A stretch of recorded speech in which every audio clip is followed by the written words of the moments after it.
Thank you, everybody, for the contributions. I want to say that it has been a very informative and lively presentations that have been made.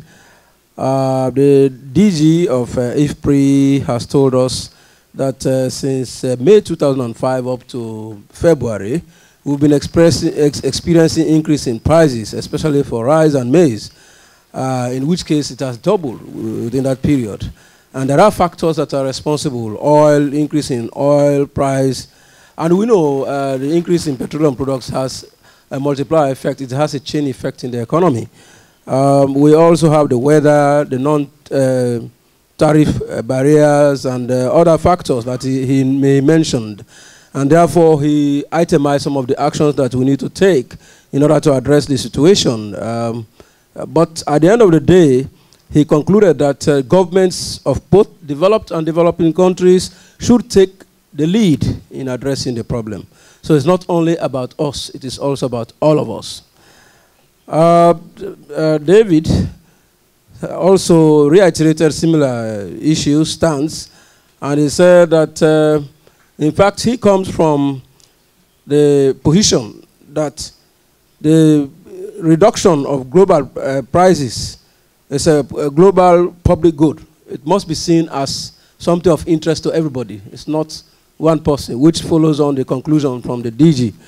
And how do we provide and pay for this public good? It's like everybody's business is nobody's business. So how do we manage it to address the situation? And therefore, there is need for policies, and good ones for that matter, not just policies, and knowledge, information, very critical to address the issue. And he gives a list of those public goods also that we have to pay attention to, like information, the global market governance, and so forth. And he ended up with providing a resource that we can refer to if we want to have more information on analysis, policies, and recommendations. From the farmers, they have said that all these points that have been highlighted are correct. They do support them, as well as the recommendations. And they think that we also have to look within ourselves. Our cross-border trade is hampered by non-tariff barriers. Moving from one country to the other is also a very important issue. And there has to be an integrated approach in addressing agriculture. When we talk about agricultural value chain, the name is agricultural, but when you look at the intricacies, it's not only agriculture. If you talk about the roads, somebody else is in charge. You talk about markets and so forth, you know, in processing. So you cannot take agriculture as a production-only function. It must be seen as an integrated approach to address the agricultural value chain, wherein every party must be involved. And our example in Sierra Leone, we have the Presidential Task Force on Agriculture that invites all of this to agree on the way forward, and everybody is marked by the president according to what we have agreed. The professor from the Mbaye also presented the findings of a study on 3 products for 2 countries, Senegal and the Gambia. And what he came out conclusively is that governments have important roles to play in addressing the food crisis situation. For example, taxation is imposed by governments, and we have to see how we can address these issues without creating more burden on the poor people. The issue of protection of the poor. How do we ensure that we protect the poor? But then there is the problem of targeting. We normally talk about smart subsidies. How do you determine them to ensure that indeed the poor you want to protect and indeed the beneficiaries? WFP has highlighted 3 issues, and he says that there are similarities and peculiarities or differences between the 2 volatilities, 2007, 2008, and the one that is on now, especially 2010. But he feels that market information sharing has been very important, especially in this West African sub-region, which has helped to cushion the situation. Also, capacity has been developed to address the problem. This has helped West Africa in a way. Nonetheless, certain countries are really suffering from the increase in prices. He feels that the problem that really affects that is serious, permeates in both instances, is the problem of access. It is still a problem in both crises. And he also says that government policy is very crucial. And some of them are negative. They even worsen the situation, as the professor has said. And therefore, he made a recommendation to master production and availability. You produce. How do you make sure that there's no market fragmentation, the product is available in other areas where it is needed? This is the rundown of the presentations, and now it's open for discussions. Discussions, at least 1-2 minutes, so that will give more time to other people, please. Oh, hi.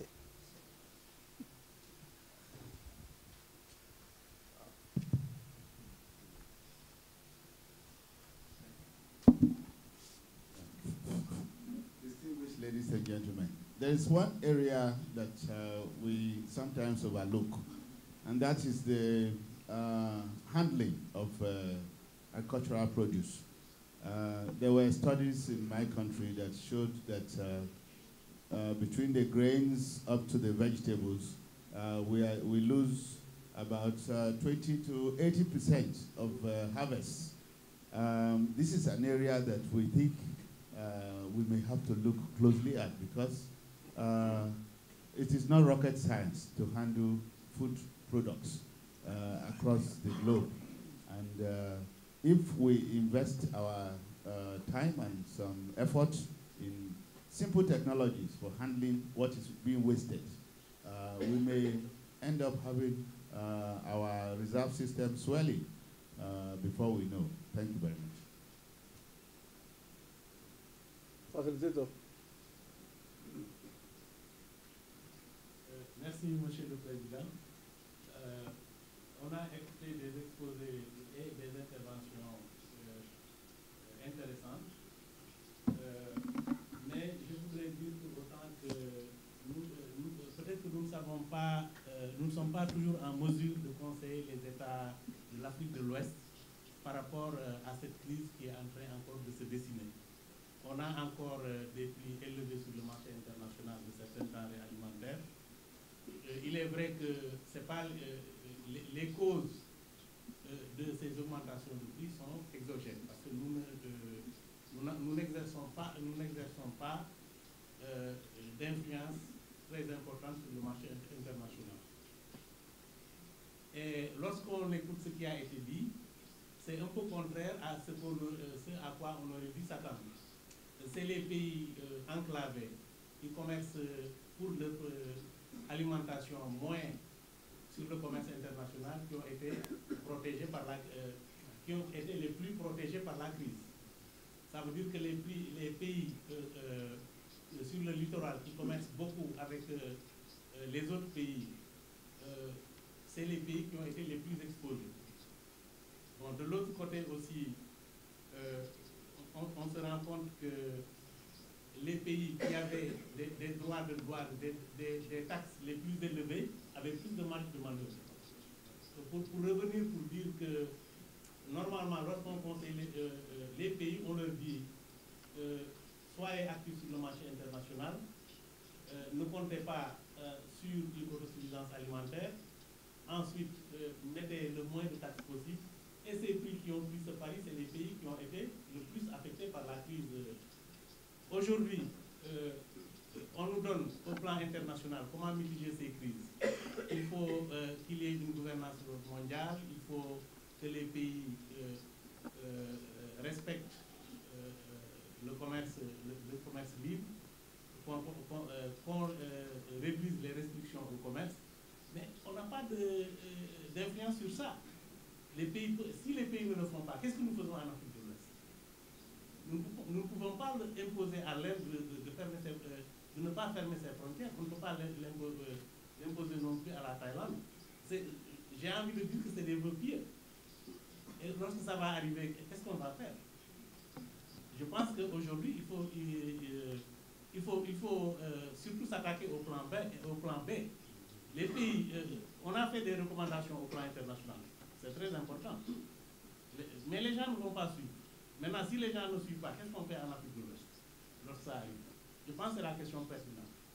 Bon, ensuite, sur le ciblage, on dit qu'on cible les moins pauvres. Mais les moins pauvres sont pauvres en Afrique de l'Ouest. Ce n'est pas parce que 15% sont très très pauvres que les 70% qui bénéficient des subventions publiques ne sont pas pauvres. C'est des pauvres pour moi. Est-ce qu'il faut les laisser pour compte? Il faut essayer d'atteindre les 15 autres pourcents qui sont les plus pauvres. Mais les 70% ne sont pas des riches. Ils ne peuvent pas se passer de subventions. Merci.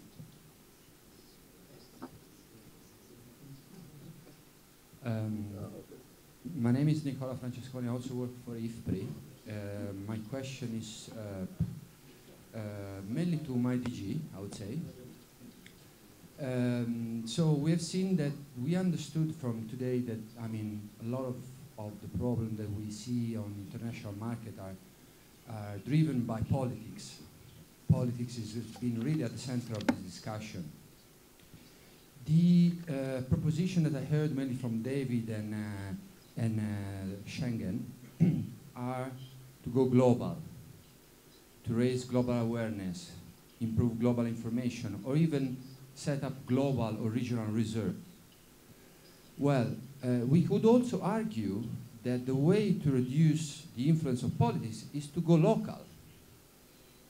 So to promote decentralization, which perhaps it's a way also to address the problem that's being raised by Mr. Yanga in terms of accessibility, or the problems that have been raised by Professor Mbai when he talks about targeting. Okay, so how do you see this dilemma between going global and going local, and how do you see IFPRI in this decentralization process? What can we bring in this?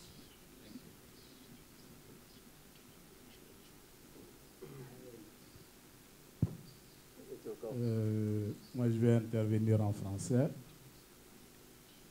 Je suis professeur Bamba Galadio, commissaire chargé des politiques macroéconomiques à la commission de la CEDEAO. Mais je vais plutôt intervenir en tant que professeur. J'aimerais qu'on oublie que je suis commissaire. Parce que sur... et c'est faisant, l'observation que j'ai à faire, c'est que j'allais plutôt être désolé du fait que l'insécurité, les fluctuations des prix et puis leur tendance à la hausse ne durent pas. Pourquoi? Parce que quand je remarque les politiques de développement dans notre région, elles sont fortement marquées par ce que les économistes du développement ont appelé un certain biais urbain de Lipton, qui a consisté à faire en sorte que ce sont les zones rurales qui subventionnent les zones urbaines. De sorte que l'agriculture vivrière, la dernière charrette. Pour moi, je trouve vraiment paradoxal qu'on considère que 80% de nos gens sont des producteurs agricoles, essentiellement vivriers. C'est là-bas se trouvent les pauvres. Et ce qu'ils produisent, ce sont ces produits-là pour lesquels on fait tout pour que les prix n'augmentent jamais. Je n'arrive pas à comprendre cette logique. Donc pour moi, si vraiment la pression des prix pouvait faire que ce qu'ils produisent là, les prix continuent à augmenter, je pense que c'est la meilleure façon de les sortir de la pauvreté. Donc vivement pour moi, pour que les politiques de lutte contre l'insécurité des prix agricoles, notamment la pression à la hausse, ne marchent jamais. Si ça pouvait ne pas marcher, ça allait être une très bonne chose de mon point de vue pour nos paysans agricoles. Ce que j'allais dire.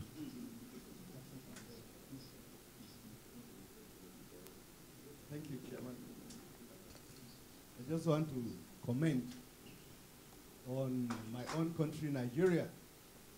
Actually, the price variation in my country is not detected by either oil prices or other exogenous factors. But it's seasonal in the sense of the production time. We depend mainly on rain-fed agriculture. So towards the end of the year, the food is available and the prices are very low. Now, the government of Nigeria is operating a robust strategic grain reserve scheme. During that time, they introduced what is called a guaranteed minimum price for the farmers. But as we have also noticed, how the policy operates is entirely another thing. But the government has introduced it, and to an extent, it is working. So I would suggest we also look at that. Is there a way the region can think of operating a guaranteed minimum price for the farmers instead of losing, selling at rock bottom price when they have produced so much? And, operating a strategic grain reserve for the nation. We have a silos system where we can have over 100,000, kilograms of grain stored for strategic purposes. Thank you.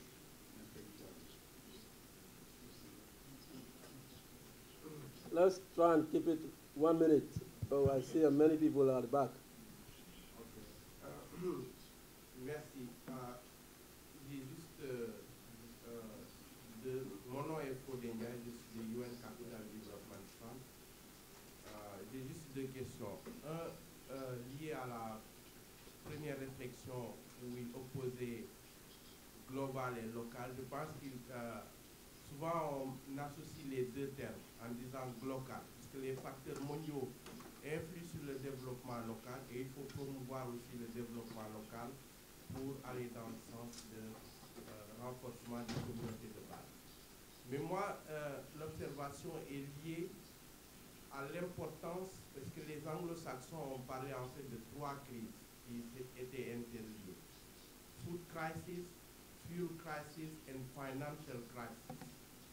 Je pense qu'il y a une dimension de cet aspect de l'agriculture qui est liée au bon fonctionnement des mécanismes financiers qui ne sont pas, à mon avis, très clairement mis en exergue. Au plan local, c'est le petit producteur avoir accès au capital, avoir accès à des produits d'assurance, weather-based index ou d'autres produits d'assurance pour contrecarrer les chocs, avoir accès à des produits de transfert pour que les transferts qui comptent par exemple pour un pays comme le Sénégal, 10% du PIB, c'est 632 milliards de transferts par an, mais qui ne sont pas réellement investis dans la production, les transferts, l'épargne locale et promouvoir des mécanismes d'utilisation, par exemple des moyens mobiles ou autres, pour les cash transferts qui rendent plus efficient le système de fonctionnement au niveau de la communauté locale. Donc ma question s'adresse au docteur Fan pour demander sous quel angle il voit l'importance du bon fonctionnement du marché financier local pour contre cette adversité de la fluctuation et de la volatilité des prix dans l'accès aux produits alimentaires. Merci.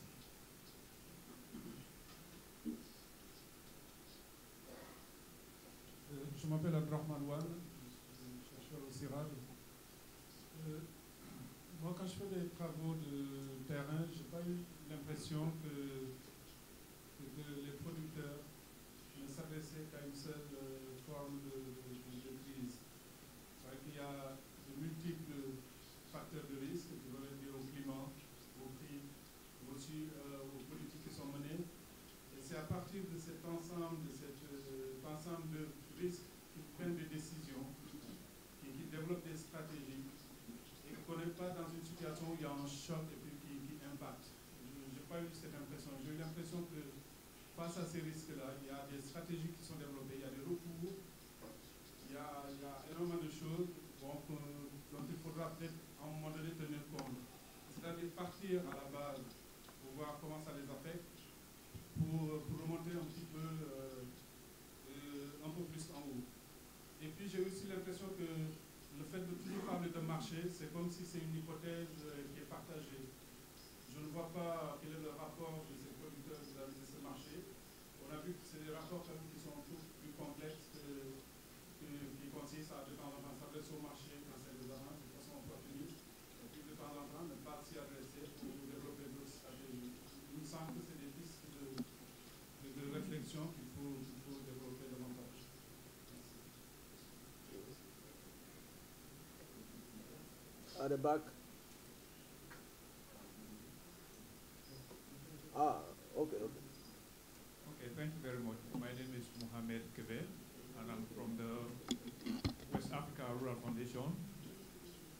The issue that I wanted to raise actually relates to the discussion that we have on the food price increases.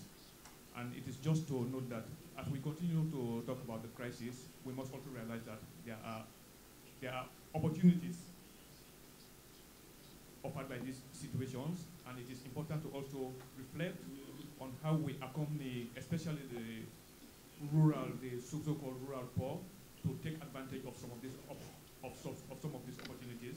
In as much as we want to address some of the crises, we should not forget that there are opportunities that can be taken advantage of in this situation, especially for those people who are engaged in farming. Thank you.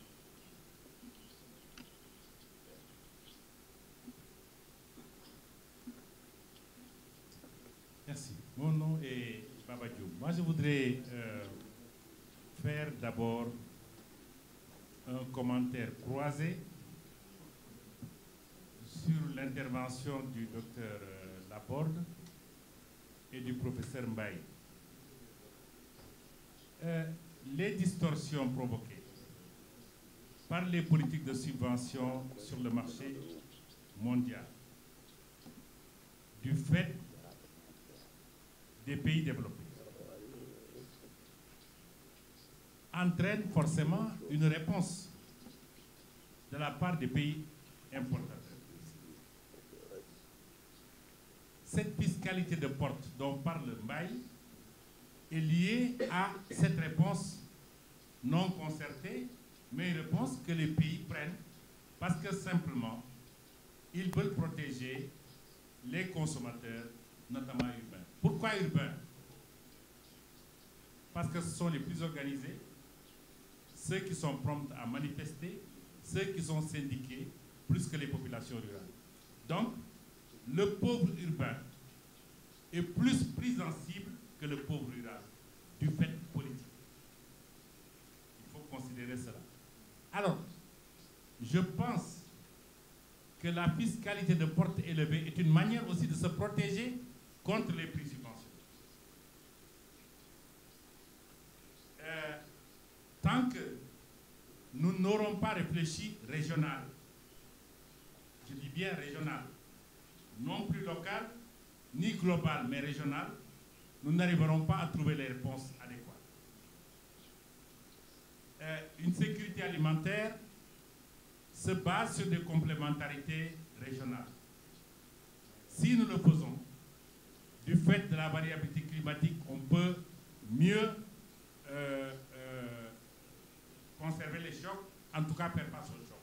Alors l'idée qui me vient à l'esprit, c'est que je suis contre les stocks internationaux, parce que ça permet toujours d'avoir un marché capteur pour les pays qui produisent et qui produisent de manière subventionnée.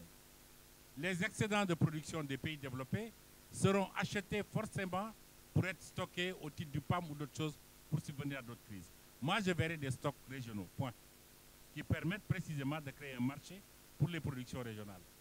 Et encore une fois, ce bureau régional des prix doit nous aider, cette fois-ci, à réfléchir sur les opportunités du marché régional.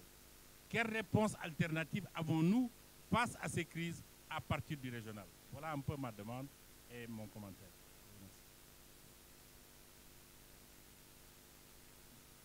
Je suis Babacar Fall, directeur général de l'Agence nationale de la statistique et de la démographie du Sénégal. Je voudrais juste faire un petit commentaire sur ces aspects que vient d'évoquer M. Babadjoum. C'est sur ça d'abord que je voulais faire un commentaire. Parce que le professeur Ali Mbaye, dans sa présentation, parmi les produits qui ont été comparés, il me semble qu'il y a le sucre.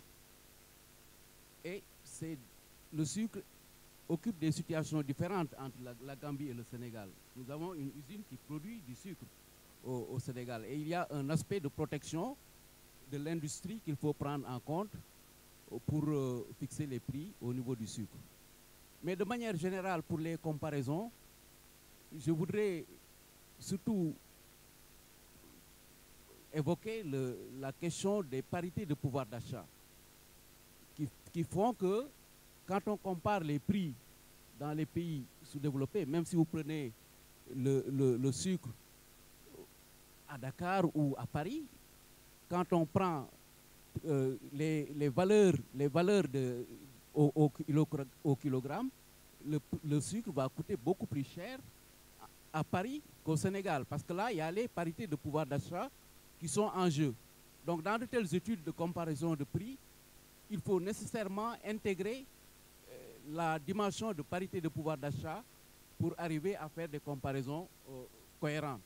Et de cet aspect-là, j'aimerais savoir si le professeur Mbaye a eu dans leurs analyses à tenir compte de ces parités de pouvoir d'achat. Je vous remercie. Round up because the issues keep repeating themselves as we move on. And I know this is not a new topic. It's an old topic, and the issues are virtually the same. So can we have two more contributions, and then we call the panelists to respond, please. Merci. Je suis Vincent Ballot, de Fucarais. Je voudrais juste... je me pose la question, comme quelqu'un vient de dire, est-ce que c'est mauvais qu'il y ait une augmentation des prix? À chaque fois que j'entends le matin que les prix ont augmenté, je suis content. Je me dis, bon, les producteurs vont encore être mieux payés qu'avant. Bon, c'est vrai que ce n'est pas évident toujours. Il se peut qu'à une augmentation donnée, c'est plutôt les intermédiaires qui en profitent plus que les producteurs. Ce n'est pas toujours évident. Mais je crois qu'il y a quand même une opportunité que j'inviterai l'IFPRI aussi à réfléchir là-dessus. Parce que vraiment, il y a plein d'enseignements avec la dernière crise alimentaire, en particulier pour le riz. Quand j'ai vu comment est-ce que les gouvernements ont réagi un peu en désordre, chacun de son côté, avec des mesures un peu désordonnées, mais ça a donné quand même des impacts. Je prends le cas d'un pays que je connais le mieux, le Burkina Faso, qui a intervenu immédiatement en subventionnant les engrais et les semences. Ce pays, en moins de 2 ans, a doublé sa production de riz. Ça, c'est extraordinaire. On ne pouvait pas imaginer qu'un pays pauvre comme ce pays-là, en moins de 2 ans, doublait sa production de riz. Si quelqu'un disait ça, on allait dire c'est faux. Mais il a fallu qu'il y ait ce choc qui a amené nos États, chacun à sa façon, pour réagir. Je pense quand même, en termes économiques, c'est des impacts aussi que le prix doit quand même réfléchir pour voir. Parce que, à quelque part, quand il y a un malheur, quand il y a un choc, ça nous amène toujours à réagir dans un sens donné. Et c'est aussi des enseignements à capitaliser pour voir comment est-ce que ça peut servir. Merci.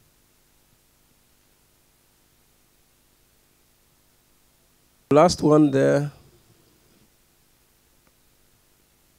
Merci. Moi, je voulais juste, je suis Abdoulaye Ka de la cellule de lutte contre la malnutrition, parler un peu des réponses face à ces chocs-là que nous observons. Nous parlons beaucoup des filets sociaux de sécurité comme le cash transfert. Mais la question que je pose, en fait, c'est est-ce que nous sommes réellement prêts dans nos pays à avoir une réponse par rapport au cash transfert, une réponse élargie. Parce que nous sommes en train de tenter de mettre en œuvre cette approche de cash transfert actuellement en milieu rural. Et la difficulté majeure, c'est qu'on se rend compte qu'il faut un dispositif opérationnel qui va jusqu'au niveau communautaire pour pouvoir toucher réellement les vrais pauvres. Quand on parle d'extrêmement pauvres ou très pauvres, souvent ils sont dans des zones inaccessibles. Ils n'ont pas accès aux services sociaux de base. Si en temps normal on n'arrive pas à les toucher, en temps de crise, il faut se poser la question, est-ce que nous avons le dispositif opérationnel qui permet d'assurer vraiment une efficience et l'efficacité par rapport au ciblage. Donc je pense aussi qu'il faut qu'on l'intègre. Les gens parlent beaucoup de cash transfert. Nous sommes en train de le mettre en œuvre. Le ciblage pose un sérieux problème. Le circuit de paiement pose aussi un sérieux problème parce que par rapport à l'accessibilité de ces personnes vulnérables, les plus vulnérables, pour pouvoir accéder aux services financiers décentralisés, le maillage de ces services n'est pas forcément efficace. Donc des propositions sortent, mais l'opérationnalisation aussi. Je voulais juste partager avec vous ces différents points pour dire qu'il faut faire attention. On parle beaucoup de solutions, mais la mise en œuvre de ces solutions aussi, il faut y penser. C'est pour ça que j'aime bien la proposition qui vise en fait à avoir un système de cash transfert, de protection des plus vulnérables, mais une protection active. C'est-à-dire qu'avec l'agriculture, on essaie de renforcer leurs capacités par rapport à... de les renforcer pour accéder aux terres, de renforcer leurs techniques pour produire et leurs techniques pour accéder au marché. Je pense aussi qu'il faut qu'on essaie de penser vers ces actions plus durables que des actions qui sont certes efficaces à des moments, mais qui peuvent parfois coûter cher. Et souvent, on peut aussi mal cibler si nous n'avons pas le dispositif opérationnel. Voilà, je vous remercie. Thank you very much for all the contributions that have been made. Let me inform you that adjacent to us, we also have a group of people listening to us who've been very, very usurping by not allowing them to say something. But however, they've understood for us to proceed, and they will not be contributing. I'll now take this opportunity to call on the three panelists to make brief remarks or reactions to some of the comments and suggestions that have been made relating to their presentations. I start with the DG of IFPRI. Well, thank you very much. This is a very lively debate. I can group the questions to three levels: the global level, regional level, and a local level, local national level. So at a global level, well, we have learned a lesson during 2007, 2008, because we didn't work together. So that's why the prices will continue to rise and exacerbated by individual actions.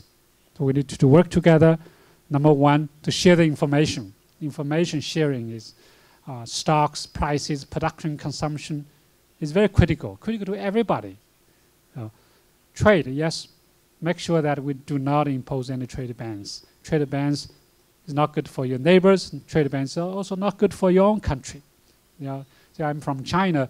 In 2007, China imposed trade bans on rice export and also imposed some of the wheat export taxes. So just to try to keep the domestic prices low. So by doing that, there is a huge transfer of welfare from consumers to producers. The producer lost a great, great opportunity to increase their income, and the lack of incentive to do that. And also the emergency reserve. Baba, you mentioned about a global stock. I'm not talking about a global stock. Somebody manage the global stock. No, I'm talking about a shared strategic reserve somewhere, not even in a centralized place. Maybe in the Chinese grain stocks, in Canadian grain stocks, in US grain stocks, the WFP or some global institution just to have the joint rights. So make sure that this grain is managed by them, monitored by them. So that's why the cost will be very low. During a crisis, this country can donate that grains to be used by global institutions. So that's what we are talking about. So global level. Then regional level.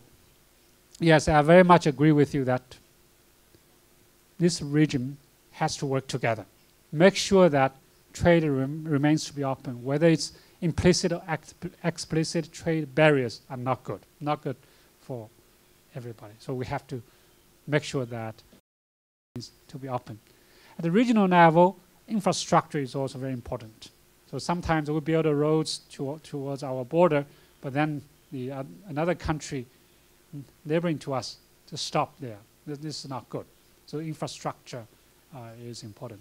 Then regional reserve. I think we got to think of a regional reserve. How we can really help to calm down the prices, to make sure that certain countries can access to that reserve. So we need a good mechanism to make sure we can work together.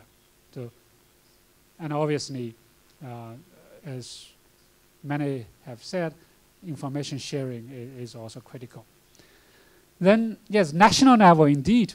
Yes, certain policies are very, very harmful. For example, universal subsidies will cause financial burden, will not help the poor because they are not targeted. So we needed to target the poor, target the people who are really needed So we can save the money to use on public investment. I have not heard the comments from you about a long-term investment to solve the crisis. So that is critical. We have debated about short-term responses, but long-term investment to improve your productivity, to improve your infrastructure, to improve your overall production is critical. At the local level, I very much agree. Well, by the way, in Africa, I see a dual structure here, rural and urban. So when the food prices begin to rise, urban consumers suffer because they import food to feed the urban consumer. And rural producers will not be able to link to urban consumers' demand because lack of infrastructure, lack of the products that urban consumers demand. Here, another urban consumers consume wheat, consume imported agricultural products. But meantime, local production is cassava, all kinds of local varieties. So how do you make that link, rural and urban link? So the higher prices will truly provide an opportunity for smallholders here in the country to feed your more urbanized, maybe richer urban consumers. I think this is very critical. We've got to fix this problem. So we do see the African hurt both in rural and urban areas. In urban areas, they have to pay higher prices for imported foods. In rural areas, they are facing higher production costs. So we need to fix that. And I do agree that smallholders, farmers, should have higher prices. They should be able to, they should sell at higher prices. But now the problem is, now they do not have access to seeds, they do not have access to technology, they do not have access to markets. So even the higher prices in urban centers, they cannot use that as an opportunity. So how can we fix that problem? Yes, indeed, the local finance is very important for farmers, for poor people in rural areas, to cope with the food crisis.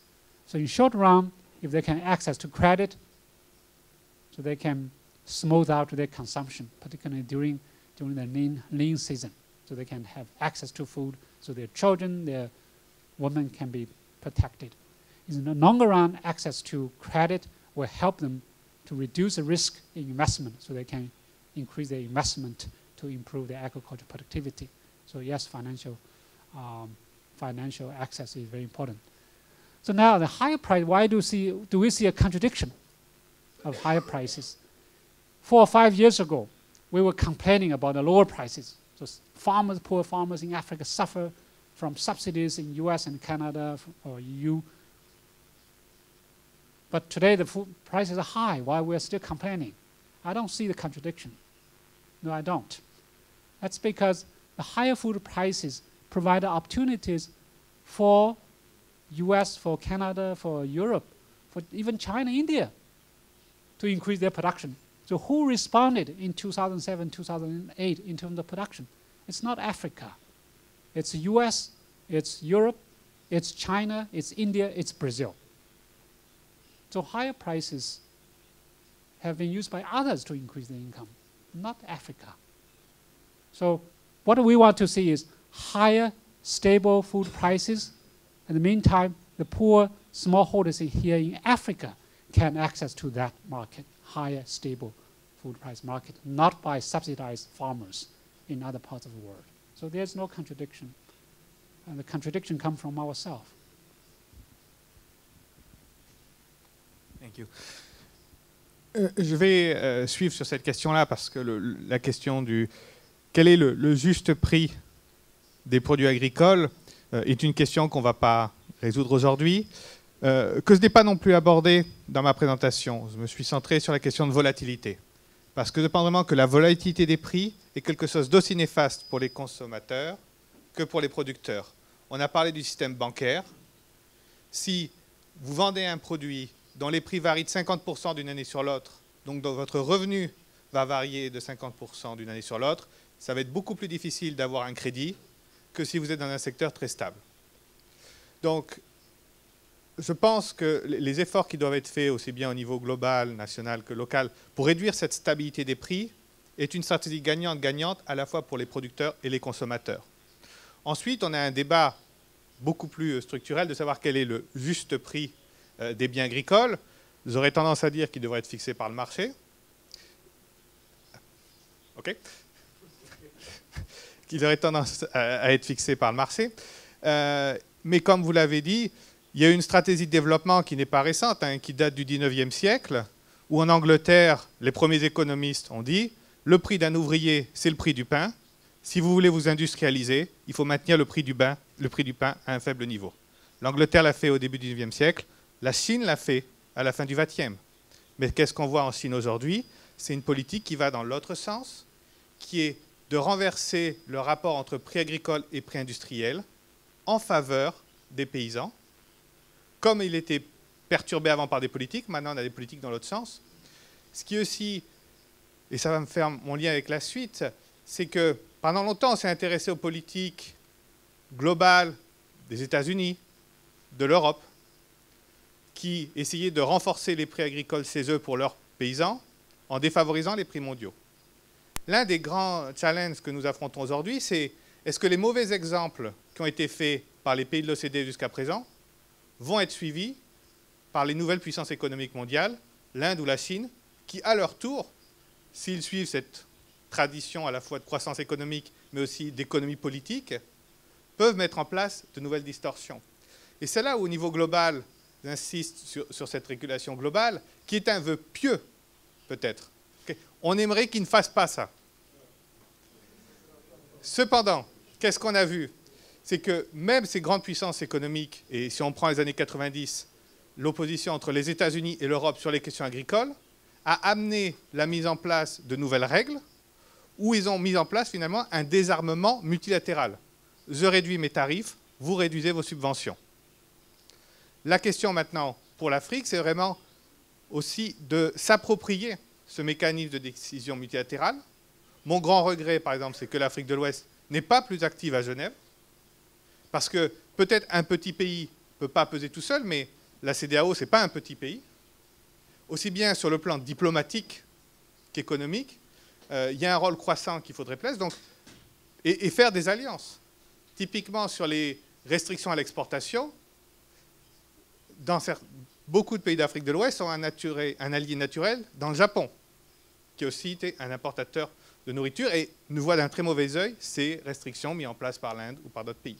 Donc vraiment, il y a une pensée globale qui n'est pas qu'un vœu pieux, qui demande une stratégie active de négociation, et si possible, de négociation éclairée. Mais, je le dis, c'est de la négociation. Donc, qu'est-ce qu'on fait s'ils ne veulent pas le faire?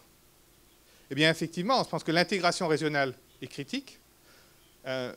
En matière de négociation, je ne vais pas vous faire la recommandation qu'un économiste classique pourrait faire en disant « il faut enlever tous ces tarifs ». Non, là, il y a une négociation. Donc, on enlève ces tarifs si les autres jouent le jeu.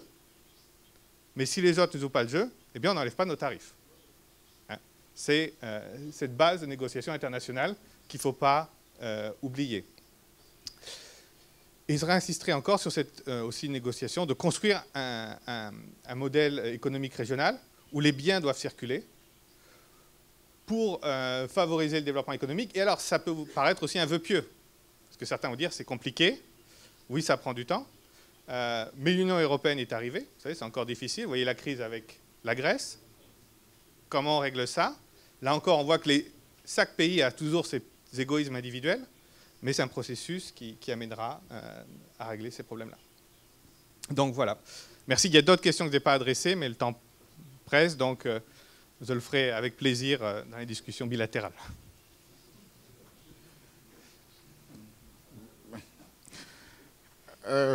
Merci. Je vais juste faire 3 commentaires qui sont plus ou moins liés. C'est par rapport à l'affirmation qui a été faite sur entre les pays enclavés et les pays côtiers. Je crois que la situation est beaucoup plus complexe que ça. Je crois que la différence entre ces deux pays, c'est d'abord au niveau du produit de base que les populations de ces pays consomment. Les pays côtiers, c'est soit le blé en Mauritanie ou le riz pour les autres pays. alors que les pays enclavés, leur aliment de base, c'est le mil, le sorgho ou à la limite le maïs. Mais ce que je dois dire, et ça a été affirmé ici, je crois que la crise de 2007-2008 a été une aubaine, et comme on dit en français, à quelque chose malheur est bon. Et je crois que ça a amené, ça a réveillé le gouvernement qui ont largement investi dans la production agricole. Hein, et je crois que l'année dernière, en Afrique de l'Ouest, on a eu une crise majeure dans l'est du Sahel. Le Tchad et le Niger ont été sérieusement affectés. Et je peux vous dire que grâce aux résultats des efforts des gouvernements dans différents pays, hein, la crise a pratiquement été résolue grâce au surplus que d'autres pays ont dégagé. Le Bénin seul, hein, le PAM a acheté plus de 20 000 tonnes au Bénin. Hein, je crois que c'est quelque chose qui est rare. Hein, et même des pays, pour la première fois, ont exporté hors de leurs frontières. Donc, je crois que la crise a eu un effet très important. Aussi, lorsqu'on dit que les pays n'ont pas le contrôle de les solutions, je crois que d'abord, en termes de solutions, il y a 3 types de solutions. Il y a la solution à court terme, la solution à moyen terme et à long terme. Et je crois que à long terme, la solution, c'est l'augmentation de la production. Je crois qu'on peut, il faut que le pays arrive à produire suffisamment, hein, pour stabiliser les prix. Mais avant ça, il y a des mesures à mettre en place, notamment pour venir en aide aux personnes ou aux groupes les plus défavorisés. L'autre sujet, c'est le ciblage des pauvres. Oui, je sais que nous tous, on se considère comme pauvres. Mais ce qu'il y a lieu de dire, c'est que devant des ressources limitées que les gouvernements et même que les partenaires ont, on n'a pas d'autre choix que de cibler. Et je crois que l'expérience des uns et des autres ont montré qu'il y a des méthodes à travers lesquelles on peut arriver avec des résultats assez probants, c'est-à-dire assez satisfaisants, pour cibler les plus pauvres des pauvres. Hein, je ne vais pas entrer en détail, mais par exemple, pour ce qui est le PAM ou d'autres partenaires, on est arrivé à, par exemple, nous sommes en train de mettre en œuvre un programme dans la zone de Pékin. Hein, je crois qu'à première vue, c'était vraiment incroyable de penser qu'on pouvait aller à Pékin et cibler les pauvres parmi les pauvres. Mais on a mis en place un système où les communautés, les leaders, à la fois religieux, politiques et autres, font partie, et les gens arrivent à déterminer que, vraiment dans un pâté de maison, telle famille ou telle autre mérite mérite plus d'assistance que les autres. Ce n'est pas parfait, mais on arrive à ça. Alors, quand les gouvernements ont des moyens limités, hein, l'idée c'est de donner de l'argent à tout le monde, mais il faut cibler. Et je sais que politiquement, c'est pas, pour un homme politique, c'est très difficile d'aller cibler. Mais en face des moyens limités, on n'a pas d'autre choix. Et enfin, c'est le problème des transferts en cash. Hein, je crois que, jusqu'à tout récemment, hein, il y a eu des débats et certains ont pensé que c'était la solution magique, que ça résolvait tous les problèmes. Donc, je crois que les transferts en cash, d'abord, c'est une partie des solutions. Ce n'est pas la solution à tous les problèmes. Et même, il y a des conditions minimales qui doivent être réunies pour la mettre en œuvre. Notamment lorsqu'on analyse les risques qui ont été mentionnés ici, à savoir, par exemple, le ciblage. C'est vraiment l'une des difficultés majeures pour mettre en place un tel transfert, mais aussi les risques financiers et autres. Mais ce n'est pas la panacée, ce n'est pas la solution miracle. Je crois que pour chaque situation, il faut que les gouvernements essayent de recourir à différentes modalités pour voir celle la plus appropriée. Et je crois que la pensée actuelle va vers une combinaison des modalités. Parce qu'on peut donner du cash aux gens, juste après les récoltes, les marchés sont fournis, mais pendant la période soudure, quand les prix montent, hein, le cash peut-être va perdre sa valeur et ce n'est peut-être pas le plus approprié. Mais tout ça doit faire l'objet d'une analyse et essayer de trouver la modalité la plus adaptée pour répondre aux besoins. C'est faisable, ça prend beaucoup de temps et d'énergie, mais c'est faisable. Merci.